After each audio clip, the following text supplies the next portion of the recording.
99% ആൾക്കാർ വിശ്വാസികളാണ്. നമ്മൾ പ്രാർത്ഥിക്കണം, കർത്താവെ ആ വിശ്വാസം അനുഗ്രഹിക്കണം, ഈ വിശ്വാസം അനുഗ്രഹിക്കണം. ഇനി ഇവരെ പേര് പറഞ്ഞിട്ട് പറയണം, കർത്താവെ അവനെ വിശ്വാസിയല്ല അവനെ ശിഷ്യനാക്കണം. അവൻ ആരാകണം? നമ്മുടെ സഭയിൽ ആരായി തീരണം? വിശ്വാസികളെല്ലാം ആരായി മാറണം? ശിഷ്യനായി മാറണം. ശിഷ്യന്റെ പ്രത്യേകത നിങ്ങളെല്ലാം പറഞ്ഞത് എക്സാക്ട്ലി 100% വെരി ഗുഡ്. എപ്പോഴും ഗുരുവിനെ നോക്കി ഫോളോ ചെയ്യും. ഇനി ഡിസൈപ്പിളിന്റെ മറ്റൊരു പ്രത്യേകതയുണ്ട്. ഈ ഡിസൈപ്പിൾ ഗുരുവിൽ നിന്ന് പഠിച്ചത് മറ്റുള്ളവർക്ക് പറഞ്ഞു കൊടുക്കും. എന്നിട്ട് അദ്ദേഹത്തെ എന്ത് ചെയ്യും? ഡിസൈപ്പിളാണ്. ഞാൻ ഗുരുവിനെ കണ്ടു, ഇദ്ദേഹത്തോട് ഗുരുവിനെ കുറിച്ച് പറഞ്ഞു. ഓക്കെ, ഞാൻ അദ്ദേഹത്തിന്റെ ഡിസൈപ്പിൾ ആകുമ്പോൾ ഇദ്ദേഹത്തെ ഞാൻ ഡിസൈപ്പിൾ ആക്കും. ഒരിക്കലും ഇദ്ദേഹം എന്റെ ഡിസൈപ്പിൾ ആക്കാൻ ഞാൻ ശ്രമിക്കത്തില്ല. ആ ഡിഫറൻസ് മനസ്സിലാക്കണം. എന്റെ ജോലി ഇദ്ദേഹത്തെ കരം പിടിച്ചിട്ട് അങ്ങോട്ട് കാണിക്കും. അതാണ് നമ്മുടെ മോഡൽ. അതിന് നോക്കിക്കൊള്ളണം, അങ്ങോട്ട് നോക്കി നീ യാത്ര ചെയ്യണം. പക്ഷെ ഇന്ന് നടക്കുന്നത് പലപ്പോഴും നീ എന്ത് ചെയ്യണം? എന്നെക്കാളും അല്പം മുന്നോട്ട് എന്റെ പുറകെ നിന്ന് നീ എന്റെ മറവിലാണ് നീ നിൽക്കാൻ. കാരണം ഞാൻ ഒത്തിരി കഷ്ടപ്പെട്ട ഇതുവരെ വന്നത്. ഞാൻ അനുഭവിച്ച കഷ്ടത നീ ഒന്നും അനുഭവിച്ചിട്ടില്ല. അതുകൊണ്ട് നീ ഇത്തിരി കഷ്ടപ്പെട്ടിട്ട് പോയാൽ മതി. ഞാൻ ചോദിക്കട്ടെ, നമ്മളൊക്കെ മുതിർന്ന പിള്ളേരെ നിങ്ങൾ ക്ഷമിച്ചോ? നമ്മളൊക്കെ എന്തുമാത്രം കഷ്ടപ്പെട്ടു ഇല്ലേ? പഠിക്കാൻ, വസ്ത്രത്തിന്, വീടിന്, ജോലിക്ക്, യാത്രകളിൽ എന്ത് കഷ്ടപ്പെട്ടു. പണ്ട് വീട്ടിൽ കയറിയ ഗോതമ്പ് പുട്ട് ഉണ്ടോ എന്നാ ചോദ്യം. ഇന്ന് ഗോതമ്പ് പുട്ട്, കേക്ക്, ഗോതമ്പ് പുട്ടല്ല വേറെ എന്തൊക്കെ ഉണ്ടെന്നാ ചോദ്യം. എന്തുകൊണ്ട് നിങ്ങൾ ചിന്തിക്കുന്നില്ല, അന്ന് ഞാൻ പട്ടിണി കിടന്നു, ഇന്ന് നീ ഒന്നും കഴിക്കണം, നീ ഒന്ന് പട്ടിണി. കാരണം പണ്ട് ഞാൻ പട്ടിണി കിടന്നു, അന്ന് എനിക്ക് ബ്രേക്ക്ഫാസ്റ്റിന് പഴം കഞ്ഞിയായിരുന്നു, അതുകൊണ്ട് നീ ഇപ്പൊ എന്ത് കുടിച്ചാൽ മതി. ദൈവം എല്ലാം തന്നെങ്കിലും നീ ഒരു പാഠം പഠിച്ചു വന്നാൽ മതി. പണ്ട് എനിക്ക് തുണിയൊന്നുമില്ലായിരുന്നു, നിനക്കും ഒന്ന് മതി. ഇങ്ങനെ നിങ്ങൾ ആരെങ്കിലും നിങ്ങളെ കുട്ടിയോട് ചെയ്യും.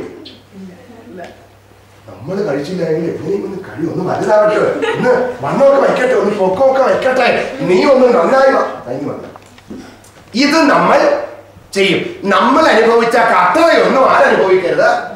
നമ്മുടെ കുട്ടികൾ അനുഭവിക്കരുത്. പക്ഷെ ആത്മീയത്തിൽ വരുമ്പോ അത് പറ്റത്തില്ല. ഞാൻ ഒരുപാട് കഷ്ടം അനുഭവിച്ചാണ് ഇവിടെ വന്നത്, അതുകൊണ്ട് നീയും കുറെ കഷ്ടം അനുഭവിക്കണം. ഞാൻ പറയട്ടെ, ഡിസൈപ്പിൾ, കർത്താവിന്റെ ഡിസൈപ്പിൾ എപ്പോഴും മറ്റൊരുവനെ ഡിസൈപ്പിൾ ആക്കുകയും അവനെയും എങ്ങോട്ട് നയിക്കും? കർത്താവിലേക്ക് നയിക്കും, കർത്താവിലേക്ക് ഫോക്കസ് ചെയ്യും. രണ്ട്, ഇവൻ എപ്പോഴും ഞാൻ ഉണ്ടാക്കുന്ന ഡിസൈപ്പിളിന്റെ ഫോക്കസ് എങ്ങോട്ടാക്കും? കർത്താവില്. രണ്ട്, ഞാൻ എപ്പോഴും ഇദ്ദേഹത്തിന് എന്തായിരിക്കും? ആരെയും നോക്കേണ്ട കാര്യമൊന്നും ഇല്ല. അവർക്ക് വാ തുറന്നാൽ എന്തും, ഹലോ, അവർക്ക് വാ തുറന്നാൽ എന്തും പറയാം. പക്ഷേ ഡിസൈപ്പിൾ സംസാരിക്കുമ്പോൾ ചിന്തിക്കേണ്ട, ഞാൻ ഇതിപ്പോ പറഞ്ഞാൽ എന്റെ ഡിസൈപ്പിൾ എന്റെ അടുത്തുണ്ട്, അവന് ഇത് തന്നെ പറയും. എന്റെ അപ്പൻ ചീത്ത വിളിക്കും എന്ന് പറഞ്ഞ് ഞാൻ ചീത്ത വിളിക്കത്തില്ല. കാരണം ഞാൻ വിളിച്ചാൽ എന്റെ കുട്ടിയും അത് കേട്ട് പഠിക്കും. അപ്പൊ ഞാൻ അവിടെ കട്ട് ഷോട്ട് ചെയ്യുന്നു. നാം പഠിക്കേണ്ടത്, ഞാൻ ഡിസൈപ്പിൾ എപ്പോഴും ആരായിരിക്കും?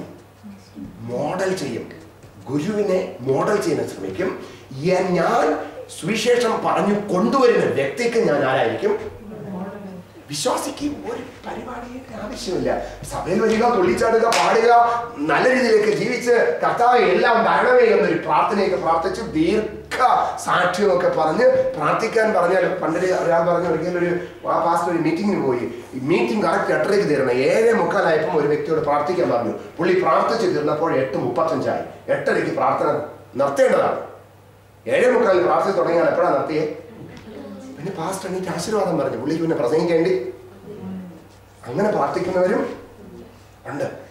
ഇവിടെയല്ല കേട്ടോ. ഇതാണ് വിശ്വാസി. പക്ഷേ ശിഷ്യനെ കുറിച്ച് കർത്താവ് പറയുന്നത് അതല്ല. അവരെപ്പോഴും കർത്താവിനെ നോക്കും, മറ്റു പലരെയും ഡിസൈപ്പിൾ ആക്കും. രണ്ട്, എപ്പോഴും ഡിസൈപ്പിളിന് മോഡലായിരിക്കും. ഇനി നമ്മുടെ നമുക്ക് സുവിശേഷം പറയുന്നതിനെ കുറിച്ച് ഞാൻ പറഞ്ഞ ഇതിലുള്ള പ്രിൻസിപ്പൾ, നിങ്ങൾ ആരായി തീരണം? ശിഷ്യരായി തീരണം. വിശ്വാസിയാണെങ്കിൽ ആ ചട്ടയങ്ങ് ഊരി അങ്ങ് മാറ്റി വീട്ടിൽ മറച്ചു പോയി വെച്ചേക്കുക. ഞാനിനി ആരല്ല, ആരായിത്തീരണം? ശിഷ്യനായിത്തീരണം. ശിഷ്യനാണ് എങ്കിൽ ഒരു എയിമുണ്ട്. ആരെ പോലെ ആകണം? ഗുരുവിനെ പോലെ ആകണം. 2, ഗുരുവിനെ ഞാൻ മറ്റുള്ളവർക്ക്. 3, എക്സാമ്പിൾ. എന്നെ കാണുന്നവൻ ആരെ കാണണം? നിങ്ങളൊരു ജോലി സ്ഥലത്ത് പോയാൽ നീ ഒരു പെന്തക്കോസ്തുകാരിയാണ് അല്ലെങ്കിൽ എന്ന് ചോദിച്ചാൽ ധൈര്യത്തോടെ ഞാനാണ്. കാരണം അവർക്ക് തോന്നി നിങ്ങൾക്ക് എന്തോ ഒരു വ്യത്യാസം. പക്ഷെ അതിതെല്ലാം ഊരിയത് കൊണ്ടും വെള്ള ധരിച്ചത് കൊണ്ടും ഇങ്ങനെ ആയതുകൊണ്ടല്ല. നിങ്ങളുടെ ജീവിതത്തിലെ പെരുമാറ്റം, പ്രവൃത്തി, നിങ്ങളുടെ സംസാരം, നിങ്ങളുടെ ശൈലി, ഇത് കാണുന്നവർ ക്രിസ്തുവിനെ കാണണം. അത് കണ്ടിട്ട് അവർ പറയണം നിങ്ങളിൽ എന്തോ ഒരു വ്യത്യാസം ഉണ്ട്. ഇംഗ്ലീഷിൽ ഇങ്ങനെ ഒരു സ്റ്റേറ്റ്മെന്റ് ഞാൻ പറയാറുണ്ട്. People won't care how much you know until they know you care. അതൊരു കൺഫ്യൂഷൻ ആയിട്ട് ഞാൻ നിങ്ങൾക്ക് അത് എഴുതി തരാം. പിന്നെ people won't care how much you know until they know how much you care. എനിക്ക് നിങ്ങളെ കുറിച്ച് എന്തറിയാം എന്നതിൽ നിങ്ങൾക്ക് വലിയ താല്പര്യമൊന്നും ഇല്ല. പക്ഷേ ഞാൻ നിങ്ങളെ കുറിച്ച് കരുതുന്നു എന്നൊരു അറിവ് അവർക്കുണ്ടെങ്കിൽ മാത്രമേ അവർ നിങ്ങളെ അറിയാൻ ശ്രമിക്കത്തുള്ളൂ, നിങ്ങളെ സ്നേഹിക്കത്തുള്ളൂ. ഇന്ന് ഞാൻ നിങ്ങളോട് പറയുന്നു, നിങ്ങൾ സുവിശേഷീകരണത്തിന്റെ പ്രധാന താക്കോൽ എന്ന് പറയുന്നത് വ്യക്തികളെ കുറിച്ച് നിങ്ങൾക്ക് എന്ത് വേണം? കെയർ വേണം. എന്ത് വേണം? പണ്ടൊരിക്കൽ ഞാൻ എൻ്റെ ഈ രക്തം തുടിക്കുന്ന പ്രായത്തിൽ 23-ാമത്തെ വയസ്സിലൊരിക്കൽ ഞാൻ പഞ്ചാബിൽ സുവിശേഷം പറയാൻ പോയി. അപ്പോൾ ഇന്നത്തെ പോലത്തെ പക്വതയൊന്നും വന്നില്ല. അന്ന് എനിക്ക് സുവിശേഷം പറഞ്ഞേ പറ്റും. അപ്പോൾ ഉച്ച കഴിഞ്ഞ സമയത്ത് ഞാനൊരിക്കൽ ട്രാക്ട് കൊണ്ട് ഇങ്ങനെ ഇറങ്ങി ലുധിയാനയിൽ ഒരു പഞ്ചാബിയുടെ വർക്ക്ഷോപ്പിൽ പോയി. ഇപ്പോൾ മാനേജർ എന്ന ബോർഡുണ്ട്. ഞാൻ ചിന്തിച്ചു, ആദ്യം മാനേജറെ കണ്ട് തന്നെ ഞാൻ ഡോർ നോക്ക് ചെയ്തു, അകത്തോട്ട് കയറി. അപ്പോൾ ഒരു സിഖുകാരനായ ഒരു ചെറുപ്പക്കാരൻ 10-25 വയസ്സ് വരും, ആദാനബാഹുവായ സുന്ദരനും സുമുഖനുമായ ഒരു ചെറുപ്പക്കാരൻ എണീറ്റു. ഞാനൊരു ഷേക്കൻഡ് കൊടുത്തു. ഷേക്കൻഡ് കൊടുത്തിട്ട് ഞാനൊരു ട്രാക്ട് കൊടുത്തിട്ട് ഈസുക്കി ഭാര്യമേ എന്ന് പറഞ്ഞ് പറയാൻ തുടങ്ങി. എന്നെ കൊണ്ട് അറിയാവുന്ന ഹിന്ദി. അപ്പോൾ ഹിന്ദി കണ്ടിട്ട് എനിക്ക് മനസ്സിലായി, എനിക്ക് പറയാൻ പറ്റും. ഞാൻ ചോദിച്ചു, do you speak English please? Oh why not. അതിന് എനിക്ക് ഈസിയായി. ഇനി നമുക്കറിയാവുന്ന കാര്യങ്ങൾ ഇംഗ്ലീഷിൽ അങ്ങ് പറഞ്ഞു തുടങ്ങിയപ്പോൾ പുള്ളി അങ്ങ് ചാടി എണീച്ചു. What are you talking about? ഞാൻ പറഞ്ഞു, about Jesus. ആഹാ, നിനക്ക് വേറെ പണിയൊന്നുമില്ലേ? നിനക്ക് ജോലിയില്ലെങ്കിൽ വാ, എന്റെ കമ്പനിയിൽ ഞാനൊരു പണി തരാം. നിങ്ങളെപ്പോലുള്ള കുറെ ആൾക്കാർ എവിടെ നോക്കുക പൈസ മേടിച്ചിട്ട് ഇങ്ങനെ കയറി ഇറങ്ങി നടക്കുന്നു. എനിക്ക് ഭയങ്കര ദേഷ്യമുണ്ട് കേട്ടോ. ഞാൻ പറഞ്ഞു, gentleman, I also have education. I also come from a better state than you, Kerala. Our people are very good. ഈ ഉച്ചയ്ക്ക് നിന്നോടത് പറയാൻ ഇതിനകത്ത് വന്നത് എനിക്ക് ഭ്രാന്തുണ്ടായിട്ടല്ല, നിന്നെ ഞാൻ സ്നേഹിക്കുന്നത് കൊണ്ടാണ്. അപ്പൊ പുള്ളി ഉച്ചയ്ക്ക് എൻ്റെ അടുത്ത് പറഞ്ഞത് വന്ന് പറയാൻ കാരണം നിന്നെ. അപ്പൊ പുള്ളി ചോദിച്ചു, ഞാൻ പറഞ്ഞു, നീ ഇങ്ങനെ പോയാൽ നരകത്തിൽ പോകും. ഞാനും അങ്ങനെ ആയിരുന്നു. സ്വർഗത്തിൽ പോകേണ്ട വഴി എങ്ങനെയെന്ന് ഞാൻ മനസ്സിലാക്കി അത് നിന്നോട് പറഞ്ഞ് നീ നരകത്തിൽ പോകരുത് എന്നൊരാഗ്രഹം കൊണ്ടാ വന്നത്. മനസ്സുണ്ടെങ്കിൽ അല്ലെങ്കിൽ ഞാൻ പോവാന്ന് പറഞ്ഞു. Please sit down and tell me.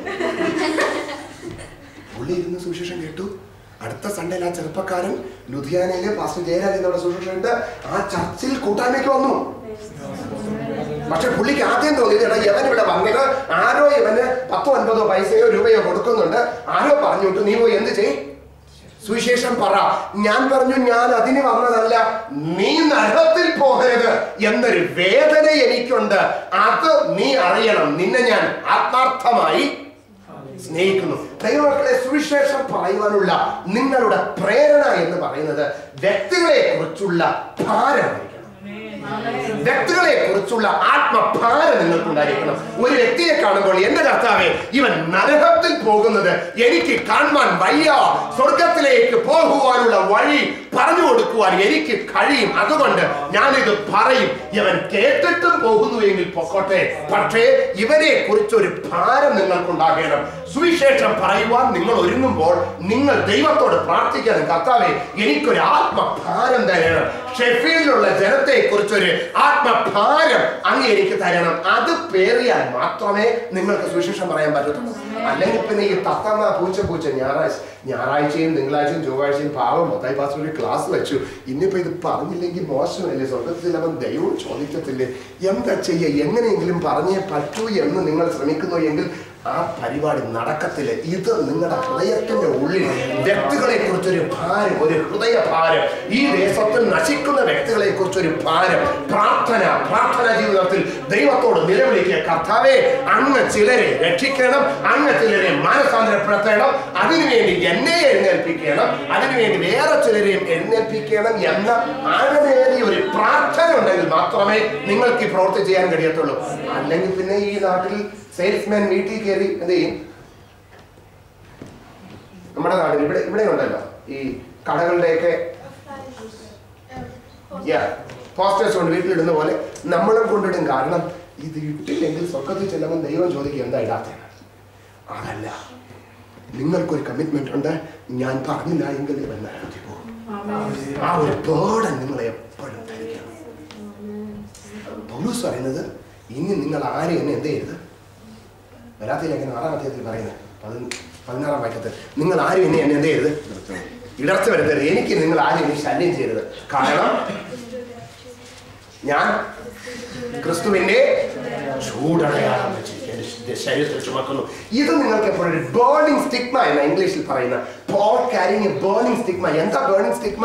എവിടെ പോയാലും ജനം മാനസാന്തരപ്പെടണം, വ്യക്തികൾ ദൈവത്തെ അറിയണം. ഇത് നിങ്ങളുടെ പാഷനായി മാറണം, ലൈഫ് സ്റ്റൈലായി മാറണം. നാം ഇന്നലെ വായിച്ചതുപോലെ ദിനം പ്രതി അവർ ലജ്ജയില്ലാതെ വചനം പറഞ്ഞു. ഓക്കെ, ഒന്നാമത്തെ യൂണിറ്റ് നമ്പർ 1-ലെ ക്ലാസ്സിലേക്ക് കാണിച്ചു.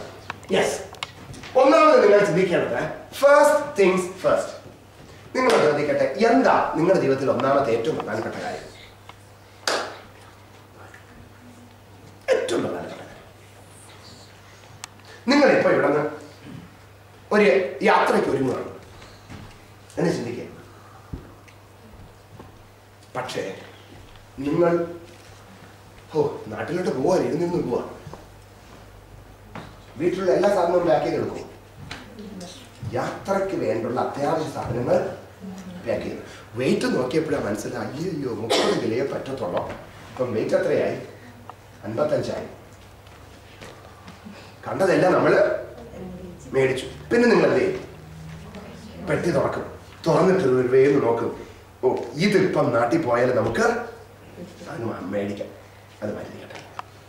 ഇത് പക്ഷെ നാട്ടിൽ കിട്ടത്തില്ല, ഇത്തിരി വെയിറ്റ് ആണെങ്കിൽ ഇത് കൊണ്ടുപോകണം. നിങ്ങൾ ആ സാധനങ്ങൾ എന്ത് ചെയ്യും? സോർട്ട് ഔട്ട് ചെയ്തിട്ട് അത്യാവശ്യമുള്ള സാധനങ്ങളെ നിങ്ങൾ ജീവിതത്തിൽ നിങ്ങളൊരു സോർട്ട് ഔട്ട് ചെയ്യണം. നമ്മളൊക്കെ ഒരുപാട് കാര്യങ്ങൾ ഒരു ദിവസം ചെയ്യാറുണ്ട്. നിങ്ങൾ വൈകുന്നേരം ഉറങ്ങാൻ പോകുന്നത് ഒരു 5 മിനിറ്റ് ഇരുന്നിട്ട് ഇന്ന് രാവിലെ മുതൽ വൈകുന്നേരം വരെ ദൈവം തന്ന സമയത്ത് പ്രൊഡക്റ്റീവായിട്ട് ഞാൻ എന്ത് ചെയ്തെന്ന് നിങ്ങൾ ചിന്തിക്കണം. ഹലോ, പ്രൊഡക്റ്റീവായിട്ട് എന്ത് നിങ്ങൾ ചെയ്തു? നിങ്ങൾ നേരം വെളുത്തു എണീറ്റു, എത്ര മണിക്ക് എണീറ്റു? എനിക്ക് 5 മണിക്ക് അല്ലെങ്കിൽ 6 മണി 7 മണിക്ക് എണീക്കാൻ വരുന്നത്. എത്ര മണി വരെ നമ്മൾ ഉറങ്ങി? 11 മണി വരെ ഉറങ്ങി. നിങ്ങൾ വരയ്ക്കണം, എനിക്ക് എത്ര മണിക്ക് എണീക്കാമായിരുന്നു, എത്ര മണി വരെ ഉറങ്ങി, ഇപ്പൊ എത്ര മണിക്കൂർ നഷ്ടം? 4 മണിക്കൂർ നഷ്ടം. ഓക്കെ, പോയി 11 മണിക്ക് എണീറ്റ് നിങ്ങൾ എന്ത് ചെയ്തു? ബ്രേക്ക്ഫാസ്റ്റ് കഴിച്ചു. അതൊക്കെ അതിന് മുമ്പേ നടന്നു. എണീറ്റപ്പോൾ ബ്രഷും ബാക്കി പരിപാടി, ബാത്റൂം പരിപാടികളെല്ലാം കഴിഞ്ഞു. ബ്രേക്ക്ഫാസ്റ്റ് കഴിച്ചു. മണി എത്രയായപ്പോ? 12.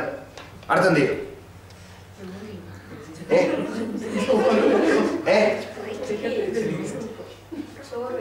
ചോറ് വെച്ചു. നിങ്ങൾ വൈകുന്നേരം വരെയുള്ള നിങ്ങളുടെ സമയത്തെ ഒന്ന് നോക്കിയാൽ നിങ്ങളുടെ സമയത്തിന്റെ മോർ ദാൻ 60% യൂസ്ലെസ് പർപ്പസുകൾ കൊടുക്കും. നിങ്ങൾ അതിനെ ക്രിയാത്മകമായി യൂസ് ചെയ്തില്ല. നിങ്ങൾ ചെയ്യാൻ കഴിയുമായിരുന്നു. നിങ്ങൾ അവസാനം ചോദിക്കണം, ഇതിൽ ദൈവരാജ്യത്തിന് വേണ്ടി ഞാൻ എന്ത് ചെയ്തു?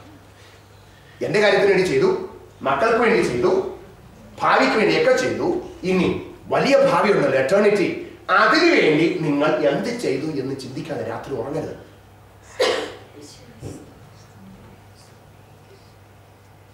നിങ്ങളുടെ ലൈഫിലെ ഫസ്റ്റ് തിങ്സ്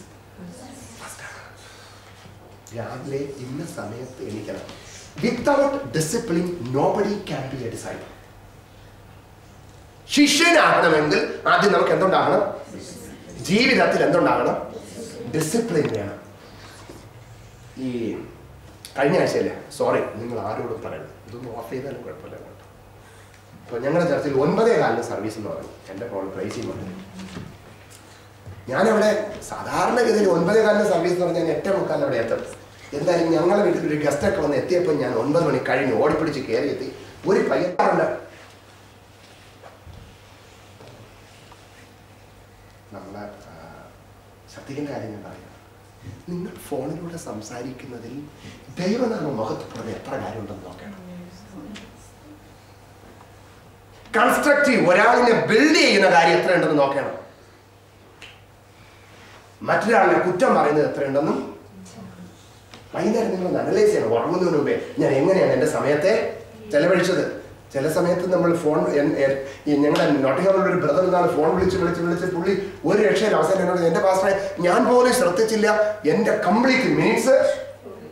ഞാൻ പുള്ളിയുടെ ഫോണിൽ കേൾക്കുന്നുണ്ട്, ഞാൻ എൻ്റെ കാര്യവും അല്ല, എൻ്റെ കാര്യം മുടക്കം മാറ്റാൻ പറ്റത്തില്ല, പക്ഷെ പുള്ളിയുടെ ഫോൺ എനിക്ക് അറ്റൻഡ് ചെയ്യാതിരിക്കാനും പറ്റത്തില്ല. നിങ്ങൾക്ക് തന്നെ കൺട്രോൾ ചെയ്യണം. നിങ്ങളുടെ പ്രഷ്യസ് ടൈം ഒരിക്കലും മറ്റൊരു വ്യക്തി ഫോണിലൂടെയോ നിങ്ങൾ ഫോൺ ചെയ്തോ കളയരുത്. നിങ്ങളുടെ സമയം വിലയുള്ളതാണ്. ഫസ്റ്റ് തിങ്സ് ഫസ്റ്റ് ആയിരിക്കണം. നമ്മുടെ വീട്ടിൽ കുക്കിങ്ങിന് വേണ്ടി നിങ്ങൾ ഒരുപാട് സമയം കളയാറുണ്ട്. ഞാൻ പറയുന്നത് ചെയ്യരുത്. നമുക്ക് ഇച്ചിരി പച്ചരിയും ഇച്ചിരി മോരും ഒരു തോരനും മതി. പെട്ടെന്ന് ചത്തുപോകത്തില്ല. ബിരിയാണിയും ചിക്കനും ഇതെല്ലാം ഒരുപാട് കഴിച്ചാൽ പെട്ടെന്ന് ചത്തുപോകും. അല്പം പയറും കഞ്ഞിയും കുടിച്ചാൽ ദീർഘകാലം ഇരുന്ന് കുടിക്കാം. നിങ്ങളുടെ സമയം പാഴാക്കരുത്. Please, first things first. എറ്റേണിറ്റിക്ക് വേണ്ടി, നിത്യതയ്ക്ക് വേണ്ടി നിങ്ങൾ എന്ത് ചെയ്തു എന്ന ഒരു വലിയ ചോദ്യം എല്ലാ ദിവസവും ഉറങ്ങുന്നതിന് മുന്നമേ നിങ്ങൾ ചോദിക്കണം. അന്നത്തെ ഹോംവർക്ക് നിങ്ങൾ ചെയ്തോ?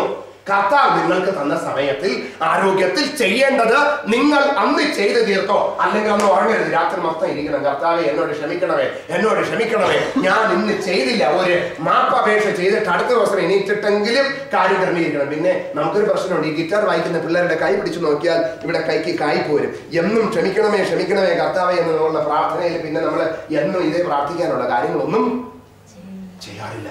ഇന്ന് നോക്കണം, ഇല്ല കർത്താവേ, എൻ്റെ ജീവിതത്തെ ഞാൻ ക്രമീകരിക്കും.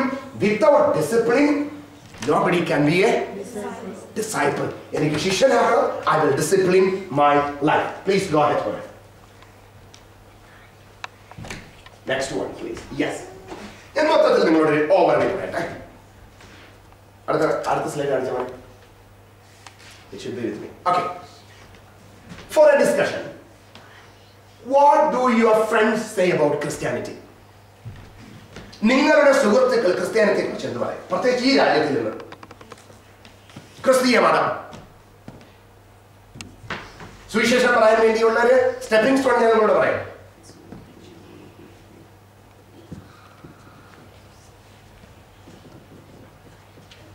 ഇവിടുത്തെ ആൾക്കാരോട് ചോദിച്ചാൽ 90% ആൾക്കാർ പറയും പേരുകൊണ്ട് ഞാൻ ക്രിസ്ത്യാനിയാണ്, പക്ഷെ I am not religious.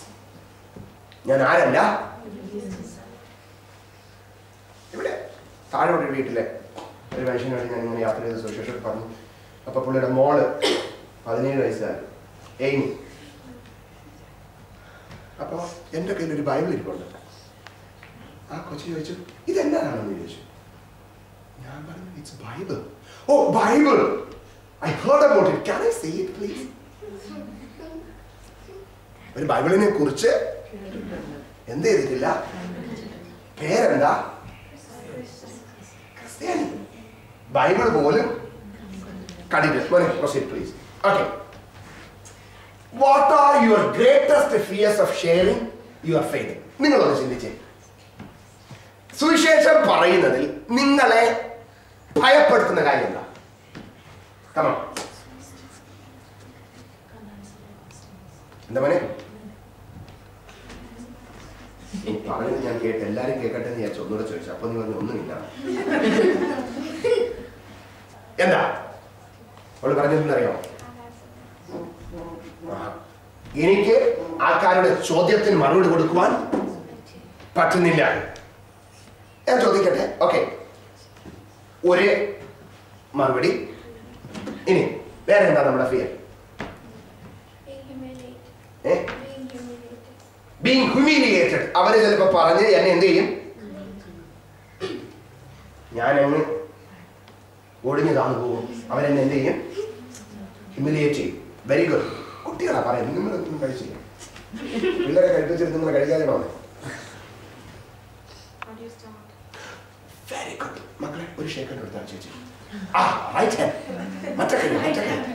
V Indians practice with right hand. ഞാൻ പറയാം. എങ്ങനെയാണെന്ന് തുടങ്ങുന്നതെന്ന് അറിയത്തില്ല. എവിടെ തുടങ്ങണം, എവിടെ അവസാനിപ്പിക്കണം. Very good. പക്ഷെ ഒരു കാര്യം ഞാൻ പറയാം. ഹോസ്പിറ്റൽ ഷെയർ ചെയ്യാൻ ആഗ്രഹം പറയാറുണ്ട്. എങ്കിലും ഞങ്ങൾക്ക് ഹോസ്പിറ്റലിൽ ഇപ്പോൾ ഒരു പോളിസി ഉണ്ട്. ഞങ്ങൾക്ക് വചനം ഒരിക്കലും ഹോസ്പിറ്റലിൽ എത്ര മണിക്കൂർ ജോലി ചെയ്യും? 12 മണി. ആഴ്ചയിൽ എത്ര ദിവസം ജോലി ചെയ്യും? ബാക്കി 4 ദിവസം എന്ത് ചെയ്യും? ഉണ്ടല്ലോ. ആശുപത്രിയിലെ പോളിസി ഷെയർ ചെയ്യരുത്, നിയമത്തെ പാലിക്കുക. ബാക്കി 4 ദിവസം 24 മണിക്കൂർ നമുക്കില്ലേ, നമുക്ക് ഷെയർ ചെയ്യാം. അങ്ങനെയല്ല, ഹോസ്പിറ്റലിൽ നമ്മുടെ കൂട്ടത്തിൽ ഉള്ള കൊളീഗ്സിനോട് നമുക്ക് പറയണമെന്നില്ല. ചേച്ചി അവരെ ദിവസം ഫുഡിന് വീട്ടിലോട്ട് വിളിക്കും കൊളീഗ്സിനെ. ഇന്ത്യൻ ഫുഡ് ഞാൻ ഉണ്ടാക്കി തരാം സുഖമായിട്ടെന്ന് പറയും. നമ്മളെ വീട്ടിൽ ഭക്ഷണത്തിന് ഞാൻ ഷെയർ ചെയ്യുന്നില്ലെന്നല്ല, തീർച്ചയായും എന്റെ ബോർഡിൽ അല്ല ഞാൻ പറഞ്ഞത്. നമുക്ക് ചെയ്യുന്ന ഓപ്ഷൻസാണ് ഞാൻ പറഞ്ഞത്. ഒരിടത്തൊരു പോളിസി ഉണ്ടെങ്കിൽ മാക്സിമം കീപ്പപ്പ് ചെയ്യാം ഈ രാജ്യത്തിൽ. ഇനി എന്റെ പോളിസിയെ ബ്രേക്ക് ചെയ്യാം എന്ന് വിശ്വസിക്കുന്ന ആളാണ് വചനത്തിന് വിരോധമാണെങ്കിൽ നിയമത്തെ അനുസരിക്കാനും കർത്താവ് വചനം നമ്മളെ പഠിപ്പിക്കുന്നത് കൊണ്ട് നിങ്ങൾക്ക് ബാക്കി സമയമുണ്ടല്ലോ. ഇവിടെ സുവിശേഷം പ്രസംഗിക്കരുത് എന്നൊരു നിയമമില്ലല്ലോ. നമുക്ക് മറ്റെല്ലാ ഓപ്പർച്യൂണിറ്റി ഉപയോഗിക്കാം. നിങ്ങൾ ഇതിനകത്ത് സുവിശേഷം പറയരുത് എന്ന് പറയുന്നു. നമുക്ക് വേണ്ട അവിടെ നോക്കാം, ആ കഥ ഇതിനപ്പുറത്ത് പോയി നിന്ന് അങ്ങനെ നമ്മൾ ചെയ്യാം. കൊളീഗ്സിനെ നമ്മൾ വിളിക്കുക, വീട്ടിലോട്ട് വിളിക്കുക. ഏത് വെള്ളക്കാരനെ വരാത്ത ഒരു ഇന്ത്യൻ ഫുഡ് കഴിക്കാൻ വിളിച്ചാൽ എന്റെ കർത്താവ് ഞാൻ മടുത്തിട്ടു. എല്ലാവരും പറയട്ടാണ് ഇനി എപ്പോഴാണ് ഞങ്ങൾ അങ്ങോട്ട് ഇനി അടുത്ത് വരേണ്ടത്. നമുക്ക് വെയിറ്റിംഗ് ലിസ്റ്റ്. ഞാൻ പറഞ്ഞു ഞാൻ ഇനി പറഞ്ഞിട്ട് നിങ്ങളൊന്ന് ഇന്ന് വന്നൊരു email, we would love to come back to you. ഇവരെല്ലാരും വരും. ഇവരോട് നമുക്ക് പറയാം, ഞാൻ നാട്ടില് ബൈക്ക് ഓടിച്ച് പോകുമ്പോൾ എന്റെ ബൈക്ക് ഓടിച്ച് പോകുന്ന വഴിയിൽ ആര് കൈ കാണിച്ചാലും എന്നർത്ഥം കുടിയന്മാർ ഒഴിച്ചു. എന്തിനാണെന്നറിയാമോ? ഒരു ലിഫ്റ്റാ ചോദിക്കുന്നത്. എന്റെ ഒറ്റ ഉദ്ദേശം യവനെ ഇവിടെ നിന്ന് കയറ്റി അടുത്തിറക്കുന്നതിന് മുന്നമേ അവനോട് സുവിശേഷം പറഞ്ഞിരിക്കണം. ഇപ്പൊ അവൻ എന്റെ ബൈക്കിലല്ലേ ഇരിക്കുന്നത്. എനിക്ക് നിശ്ചയമായി അവനോട് പറയാം. അവൻ നമ്മളെ വീട്ടിലല്ലേ വരുന്നത്. ഊണും കൊടുത്തിട്ട് സുഖമായി നിത്യജീവന്റെ അപ്പവും കൂടെ പൊടിച്ച് ആ ഹോസ്പിറ്റലിൽ നമുക്ക് ലിമിറ്റേഷൻസ് ഉണ്ട്. I agree. Okay, very good answer. അടുത്ത എന്താ ഫിയർ? പ്ലീസ്. Very good. അത് നമ്മുടെ ഒരു ഭയമാണ്. അവർ നമ്മെ എന്ത് ചെയ്യും? Thank you. യെസ്. മറ്റെന്താ പോസിറ്റീവ് പോയിന്റ്സ് നിങ്ങൾ അനലൈസ് ചെയ്യണം. സത്യമാണ്. ഏതാ? എക്സലന്റ്. മോൻ കൈയടിച്ചു. എങ്ങനെ ഇവർ അക്സെപ്റ്റ് ചെയ്യും? ഇവൻ എങ്ങനെയാണ് സുവിശേഷത്തോട് പ്രതികരിക്കുന്നത്? അവൻ ഇതിന് ഏറ്റെടുക്കുമോ തിരസ്കരിക്കുമോ? എന്താ ചെയ്യുന്നത്? അതല്ലേ ഉദ്ദേശിച്ചത്. റെഫ്യൂസ് ചെയ്യുന്നവരുണ്ട്. യെസ്. സംസാരത്തിന്റെ രീതി നമ്മൾ എങ്ങനെയാണ് സുശേഷം എങ്ങനെയാണ് നമ്മൾ ഇതിനെ ഒന്ന് പ്രസന്റ് ചെയ്യേണ്ടത്? Excellent. How will they react? Christians are known not by their action but by their reaction. We don't react. Let them react. നല്ലൊരു ക്വസ്റ്റ്യൻ ആണ്, നല്ലൊരു ഫിയർ ആണ്. എങ്ങനെയാണ് അവരിതിനോട് റിയാക്ട് ചെയ്യുന്നത്? ചിലടത്ത് നമുക്ക് നല്ല നാട്ടിലാണെങ്കിൽ കന്നത്ത് അടി പോലും നമുക്ക് എന്ത് ചെയ്യാം, പ്രതീക്ഷിക്കാം. ഭാഷ ഇപ്പോ കർത്താവ്, ഞാൻ ചിലപ്പോൾ യൂണിവേഴ്സിറ്റിയിൽ ഞാൻ പോലും ഇരുന്നിട്ട് ദൈവം ഞാൻ ഇവിടെ നിന്ന് വല്ലതും പറഞ്ഞ് ഇവർക്ക് വല്ലതും എന്നൊരു ഭയം എനിക്കും അവിടെ ഇരിക്കുന്ന ഈ PhD-കാരന്മാരുടെ ഞാൻ എനിക്ക് വല്ലതും പറഞ്ഞാൽ തെറ്റായി പോകും, അവരിനി എന്നെയും അതുപോലല്ലേ കാണുന്നതെന്നും ആ ഫിയർ എനിക്കുള്ള സത്യമാണ്. ഭാഷ. യെസ്,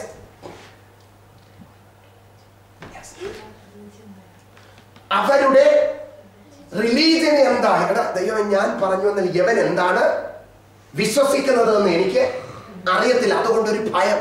ഞാൻ മുസ്ലിമാണോ, കഴിഞ്ഞ ഞാനും ബ്ലസനും കൂടെ